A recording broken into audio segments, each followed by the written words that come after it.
maybe replace it with masturbation. I don't know. You'd think, but... And or, either or. Either or, not both, aren't? They kind of go hand in hand. Anyway, quite literally. So, jumping back into it.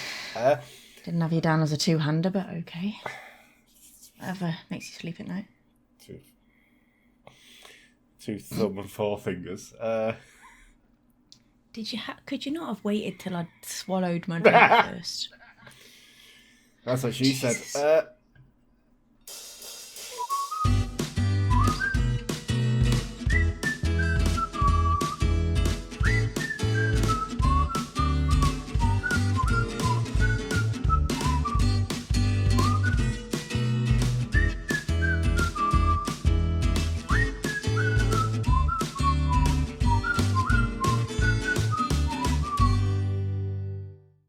Hello and welcome all into the MO podcast. As always, you're here with me, Contumacious-san.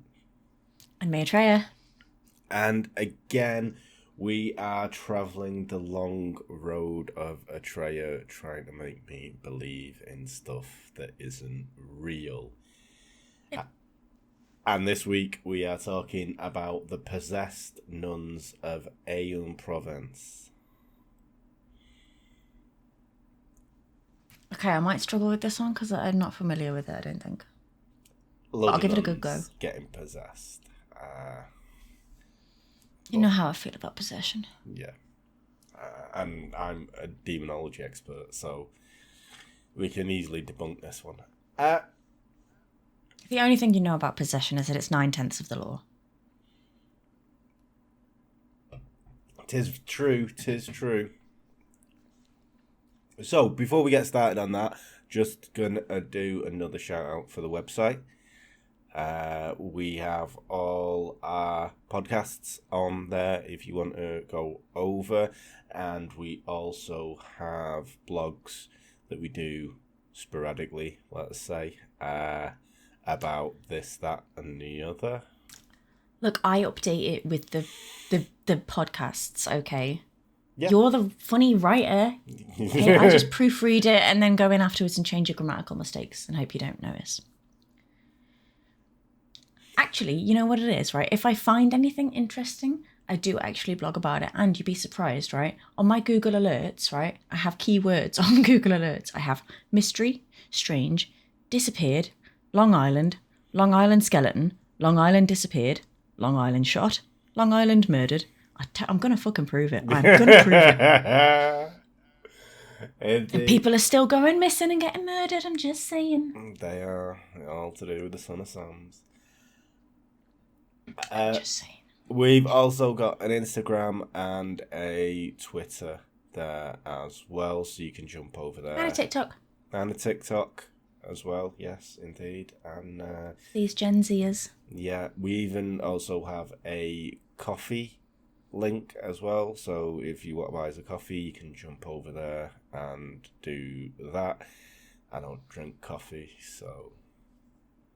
And if you want to send wine, yeah. I'll just put my address in the description and send it right to me. Yeah, basically. We'll just have a wholesaler's fucking link down below. Sweet. Yes. This week, we travel back to the 17th century, and that was peak witch hunting time, as anyone knows. There were countless witch trials going on across Europe, and these culminated in the famous Salem witch trials in America in 1692. Now, these women, and they were nearly always women, because they're always up to no good, were usually accused of being under the control of demons after having sold their souls for this mystical power that they got. I think it's just because we like cats. I don't think it's got anything to do with, like... It's just like that crazy bitch with the cats. She's got loads of cats. Yeah. Right. She's got to be a witch. Yeah. Let's duck her and see what happens. Indeed, and a lot of the things that people accused them of were just like lonely old women who kept themselves to themselves. And you know what it is as well? Like, you know when they say, like nowadays, when they're like, well, it was just clearly a witch hunt. And they basically just mean that you were already guilty without even being tried or anything like that. There was no two ways about it. Did you know Matthew Hopkins used to get £1 for every witch that he like sentenced to death? Course, £1 in the 1600s. Of course, you're going to be like, she's a witch. She's got what? She's got like a mole thing on her face. That's devil's thing. The what do you call them? The familiars. Yeah. They suck milk from that. Yeah, it's a devil's mark. If you hang her upside down, hang her on this timber up there, we'll just leave her for a good, 4 hours. And then what you do is, to find out if she's an actual witch, you prick her leg, and if she bleeds, she's innocent. And if she doesn't bleed, she's a witch. Of course she's not going to fucking bleed. She's been hung upside down for 4 hours. All the blood's ran that way. Yeah. Of course she's not going to bleed. Let's wrap her in the biggest dress known to man. Wrap her in chains and put her in the river. If she floats, she's a witch. If she drowns, she's innocent, but she's also dead. Yeah. The dresses were so billowy, it was a boop, boop, boop, boop, boop, boop. You always floated to the surface. Yeah, you're never going to win on that. As well as being for like Christian religious fundamentalists, it was monetary gain that these people did this for. And one of the first cases of demonic possession of this time period was of Madeleine de Damadou de la Plade. Now, I fucking butchered that, so I'm going to do it again. You really butchered that. I was practicing every time. It sounded a little bit Jamaican. Yeah. Do you know what? I was editing the Matsunaga one, the Japanese one, earlier today, and I thought I'd nailed every fucking name in it, and I'm looking at it going, I don't even know what name that is. What have I said? I say several different names throughout the episode for it. Right, fucking hell, right. You did. You're not wrong there.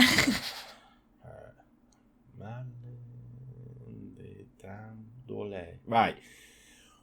One of the first cases of demonic possession of this time period was Madeleine de Dam... I fucking done it again.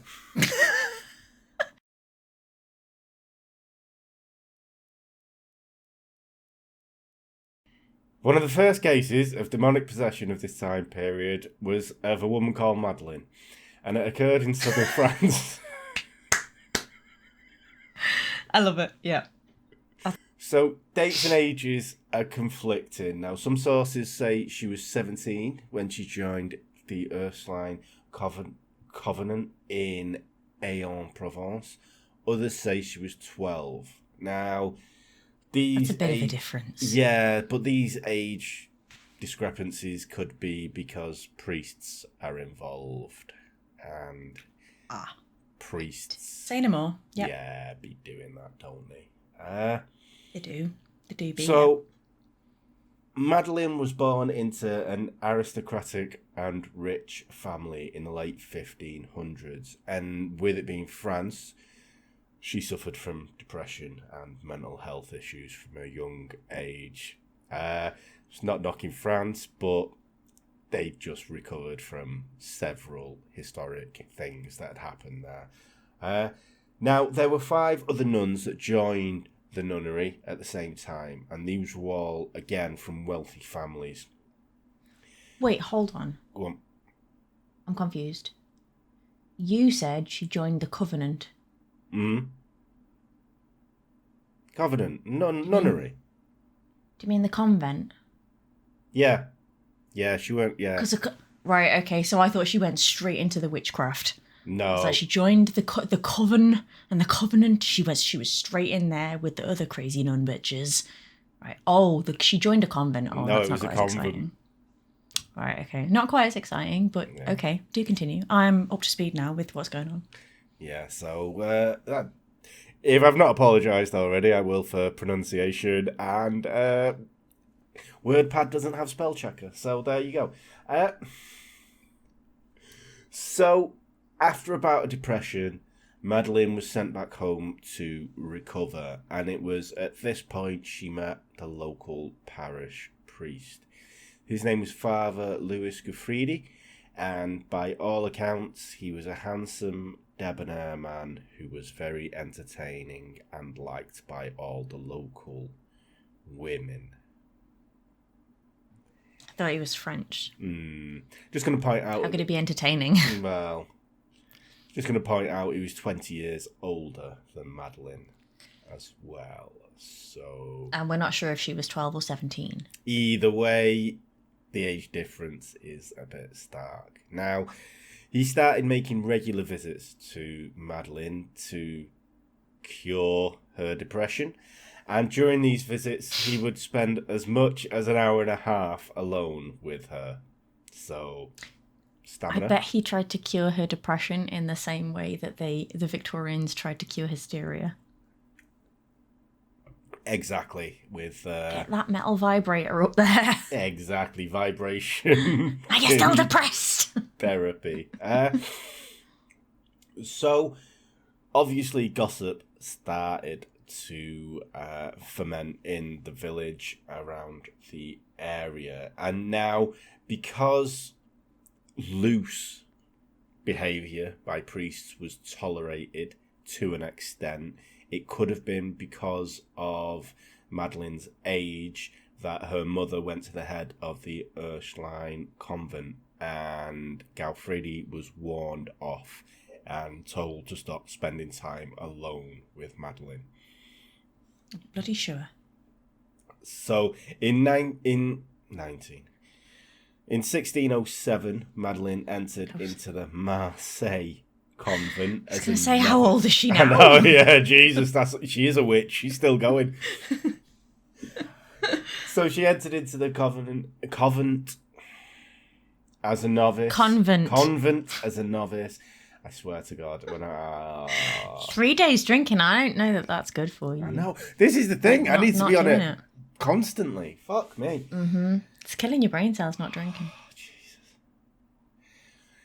In 1607, Madeleine entered the Marseille convent as a novice, and soon after she confessed about all the jiggy with the priest to the mother Catherine de Gomer.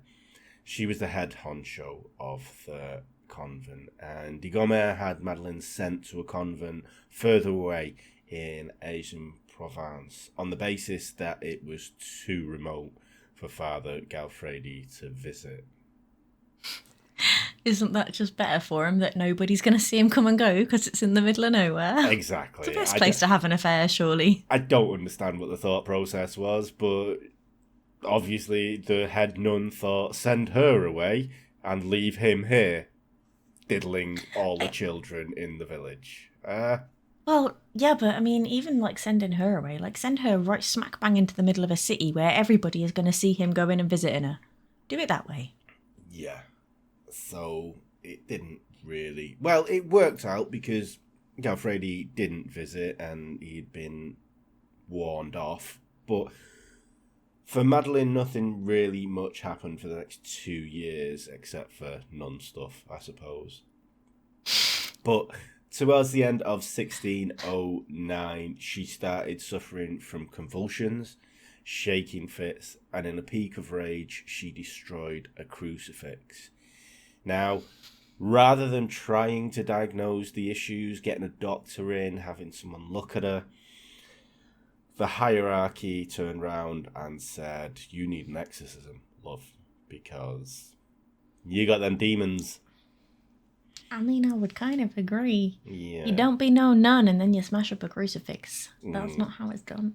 I think she could have just very unnunly.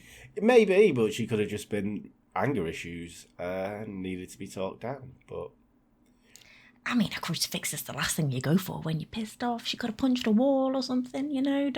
Let's not go for Christ. Let's leave him out of this. In fairness, he's already paid the ultimate price. In a convent, I mean, what's going to be to hand there, really? A big stone wall, probably. Well, and a lot of crucifixes. I mean, maybe they had Christopher Cases back in Bookseller in the week before. I mean, did she...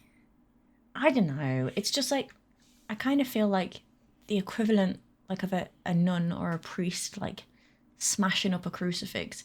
It's the equivalent of like going into work one day and shooting your CEO of the company in the face. Yeah, it's like a librarian burning a book. It's just it's just a no-go area, really. Yeah. So, Father Jean-Baptiste Romelin, the spiritual director of the convent, performed Madeleine's first exorcism. It failed. And it may have even backfired, because after this exorcism, 3 more nuns became infected with demons, apparently. All the nuns lost the power of speech, and by the end of 1609, there were 8 nuns in total suffering from demonic possession within the convent.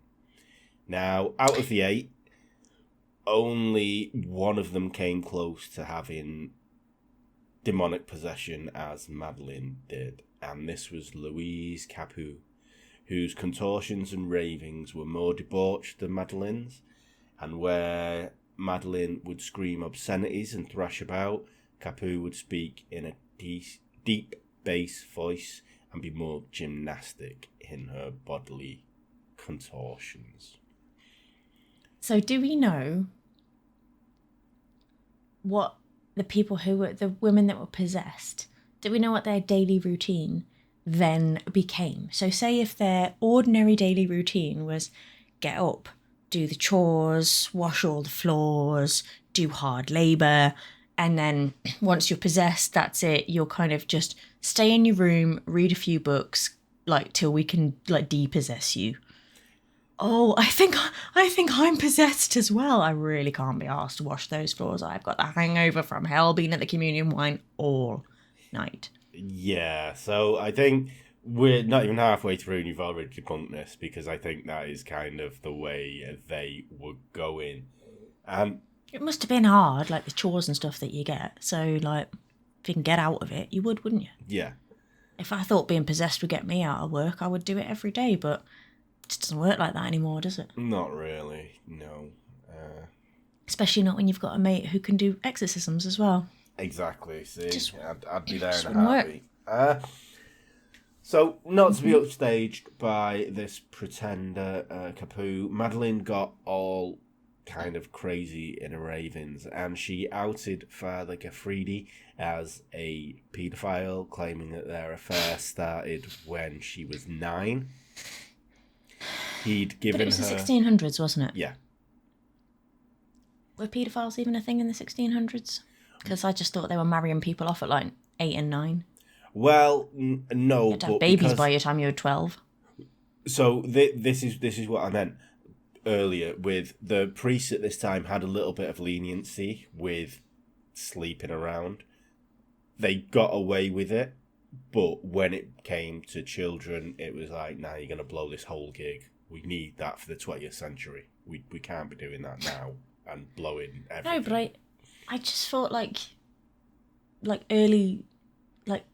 early doors marriage was just like the normal thing, like back in the like Middle Ages and like the Elizabethan era. Like you got married when you were 12 and you had babies like when you were 12 or 13. Like it was just a thing. Like yeah, I just didn't even think that paedophilia would even enter their minds because they were already marrying their children off to get big 50-year-old at like 9-year-old. Indeed, but I think that was more of a marriage of convenience for getting wealth and land, whereas this is a priest that shouldn't really be doing that anyway. So she also claimed that Gaffredi had given her a green devil as a familiar, and he forced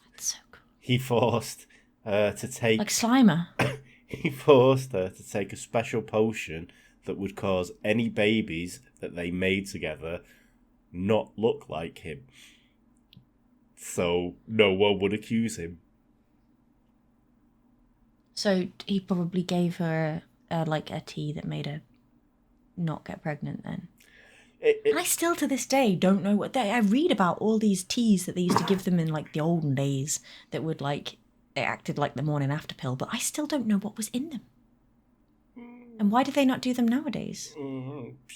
Why can't you mix a tea instead of like having to go and get the morning after pill that they'll probably charge you, I don't know, 20 quid or something for.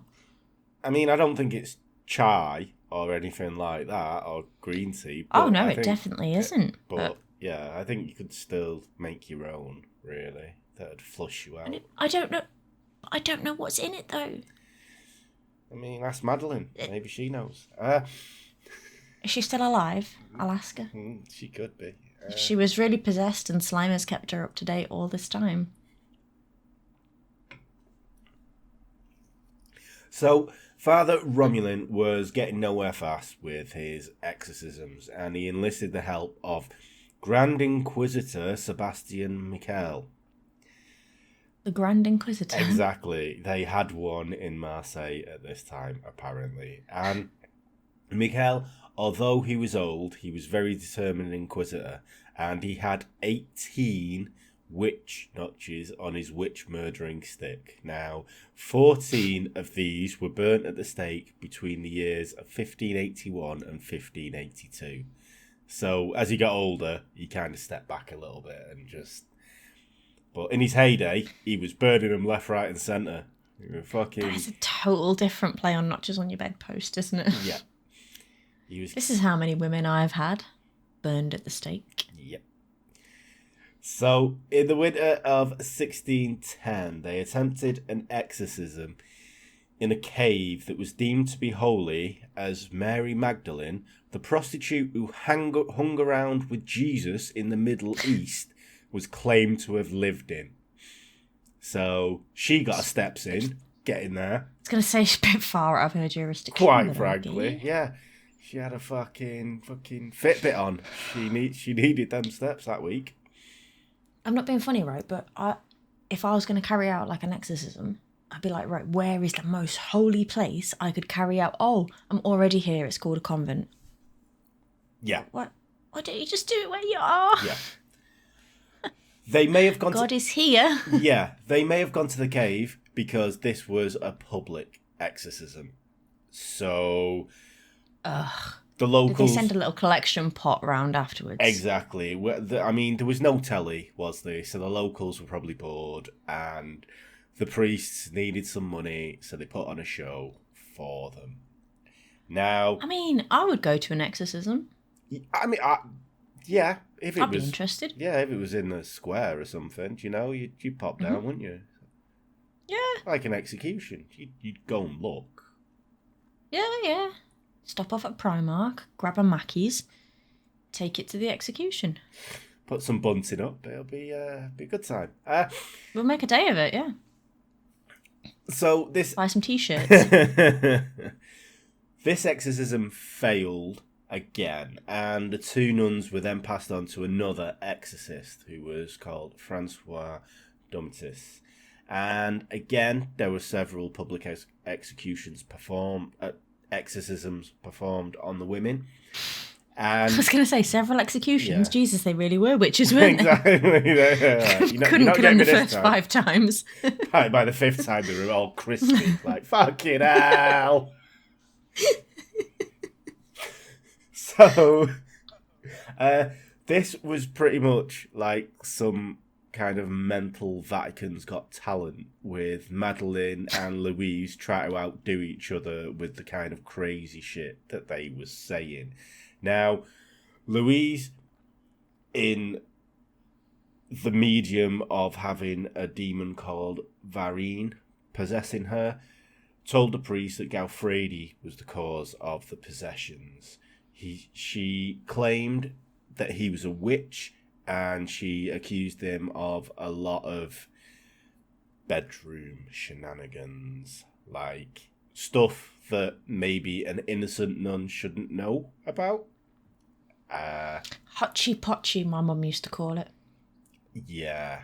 I think she just meant bum stuff and such. Yeah. But so Michael sent for Gaufredi under the guise of helping him try and perform this exorcism on the women, even though Gaufredi had never done an exorcism before in his life, had no prior knowledge of what to do. He just rocks up and went, "Yeah, we'll get it done." Rolled his sleeves up. It's easy. You just hold a crucifix at them and say, the power of Christ compels you for 45 minutes. Yep. That's it. Anyone can do it, honestly. Throw some water on them and done. Yeah.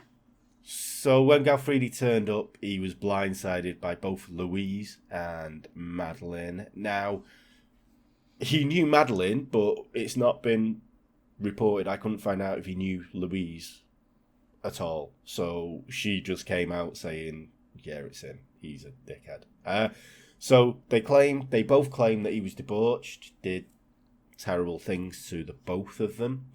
And when they called him a magician, it must have really hit a note with him, because he retorted, if I were a witch, I would certainly give my soul to 1,000 devils. Which, when a load of priests are stood around you, it's probably the wrong note to try sarcasm on them. And everyone took that as an admission of guilt by him, and he was arrested. I'd have been more pissed off about being called a magician. Nobody wants to be a magician. You're a wizard, come on, or a warlock. Exactly. No one wants to be a magician. Like, I always think of, the IT Crowd, where she goes out with Michael the Magnificent. Yeah, definitely. And he's a driving instructor. He's not a magician, but he looks like one. Yeah. No one wants to be a magician. Look at the eye. Oh, Little Britain. Look at the eyes. Look at the eyes. Not around the eyes. No, not around the eyes. Look at the eyes. So while Galfredi languished in prison, Madeleine may have realised that she may have pushed this a little bit too far. Also, she may have realised that she was kind of losing traction to Louise, and she started making up further stuff. She accused Galfredi of having magical books, performing black masses, and not praying with a clean heart.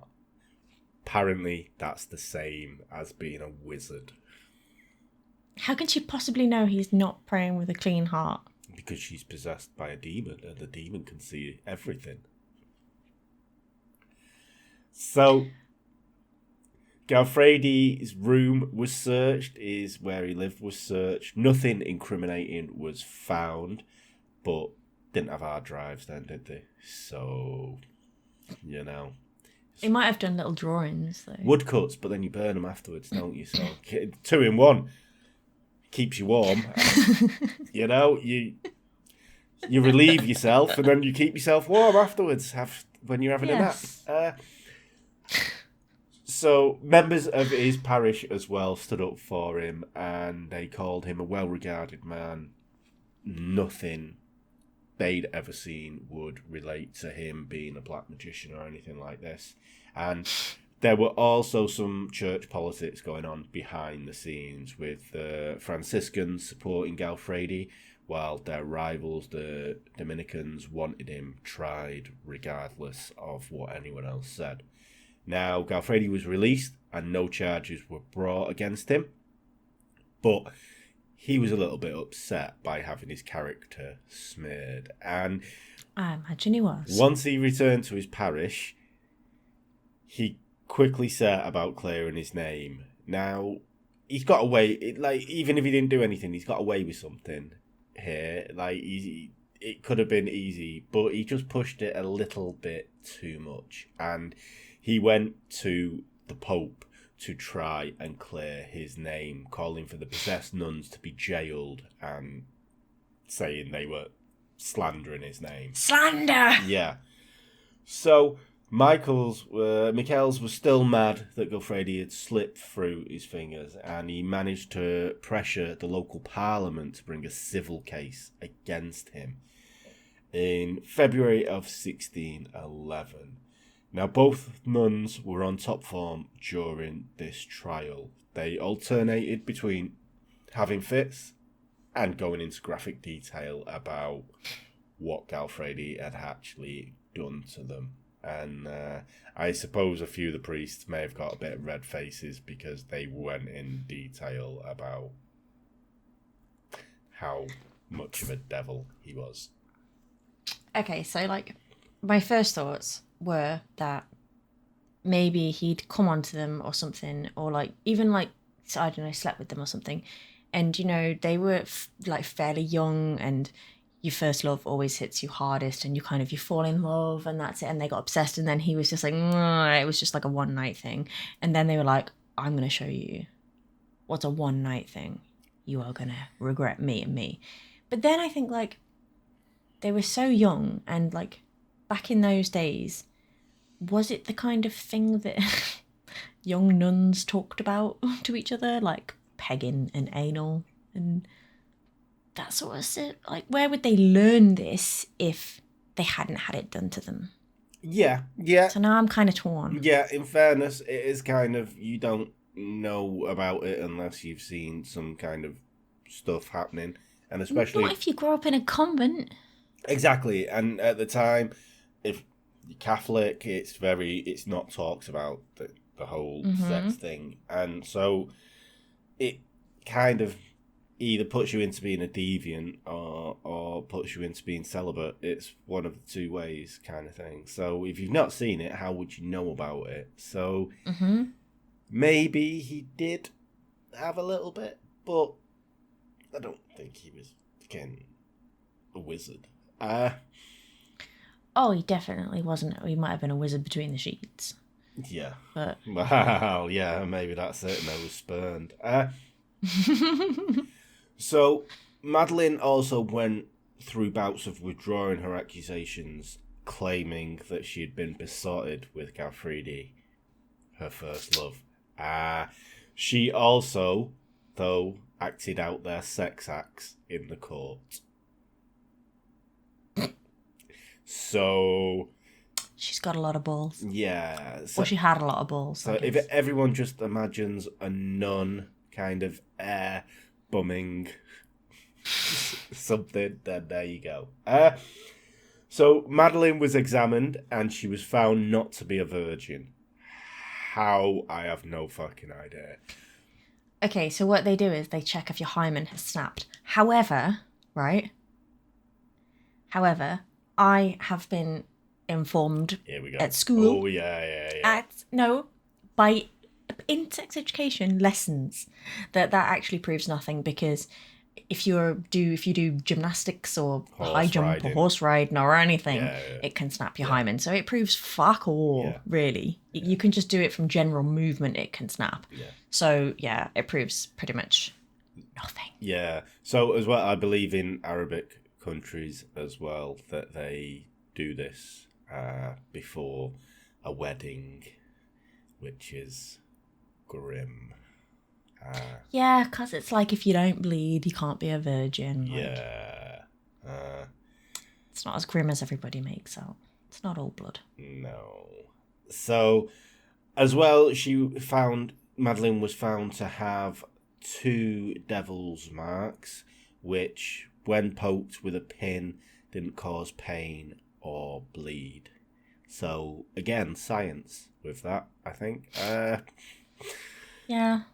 An interesting thing is, after one of the many dispositions in court, a terrifying noise was heard emanating from the court's chimney. Now, because of the tension and because how this was demons, all the judges fled, believing that the devil himself was coming to rescue Galfridi and take him back to hell. Give your fucking head a shake and sit down. Yeah, and a counsellor who that had actually entangled himself in his desk, he was the only person left in the chamber, and while uttering the rosary and repeatedly making the sign of the cross, he came face to face with a chimney sweep who had got stuck in the fucking chimney at the time. I feel so sorry for the chimney sweep. That must be traumatic. Being stuck inside a chimney. Oh my God, the claustrophobia. That poor kid. Yeah. So he kind of just appeared to an empty courtroom, covered in soot. I've been shouting help for hours. Did no one hear me? I'm sure this was full. Everybody just ran away. She's just like me dad. So, Galfredi's ultimate undoing was his own confession, in which he claimed to be the prince of the synagogue and that he had signed a pact with the devil in exchange for some sexy nuns. Now, unfortunately, just as Michael was rubbing his hands with glee that he's got the confession out of him, Galfredi recanted the confession, claiming that it was made under duress and he had been tortured. Now... And they weren't that sexy anyway. Yeah. If you made a pact with the devil, you're like, the devil's like, yeah, your soul's mine, so fair's fair. You can have whatever you want. Your soul is it's worth quite a lot, so set your bar high, yeah? And then he was like, I just want a couple of sexy nuns, really. Just 2. I'll be happy with just 2. Yeah, I mean... Would you, for your soul, you'd be like, I want a big house. I don't see the problem, to be million, quite frank. trillion pounds. I'd have 2 sexy nuns in a heartbeat. If the devil appears behind me right now, I would be 2 sexy nuns. And make me last a little bit longer than normal. That's it. That sort of suit you? Yeah. And I think he'll go... Such a bloke. He'll go, your soul's not really worth that much, mate. Like, aim lower. You can have 1 sexy nun, and she's fairly elderly. Yeah. That's the deal. It's an 85-year-old sexy nun. Yeah. She's a gilf. Yeah. Great. That's all you get. A great gilf. Because your soul is already so dark, it's almost not worth taking. It's like, to be honest with you, I can't even part exchange the soul for like they wouldn't. Yeah, I've already hacked into your hard drive, and this is going to be a hard sell on my part. So just aim low. Yeah, you just hook him up here and go. I'm not even going to give you an offer. I'm just going to take you. Done. You can have a 1995 Ford. Let's just call it a deal. That's it. So, Galfredi recanted his confession and claiming that it was made under duress and he had been tortured. And due to the time, you obviously would kind of think he was tortured. Yeah. And the court wasn't going to let a minor issue like that get in the way of their justice. So, on the 18th of April, 1611, he was found guilty of sorcery, magic, idolatry, and fornication. Now, yeah, when fornication was a crime. Still is in some houses, I suppose. So, he was sentenced to being burned on a pile of bushes. Now, this is a slower way to go than being just thrown on a pyre, because the bushes, because they're green, they don't actually catch fire, they just smoulder. So... You're not taken by the flames. You're just kind of slow cooked to death. Yeah. So he wasn't off the hook yet with that, though. And his interrogation continued before this sentence was carried out because the judiciary wanted names of other wizards and warlocks in the area. Because he had genuinely no names to give. I want the rest of House Slytherin, or you are not going free. She was like Saruman. Fucking hell. Who else? Who else can I give? Gandalf. Fucking hell. Gandalf the Grey. Gandalf the Grey. Sylvester McCoy. I don't know what his name was. Radagast. Merlin. Radagast. So, because he had no names to give out, the tortures kept going. Michael the Magnificent.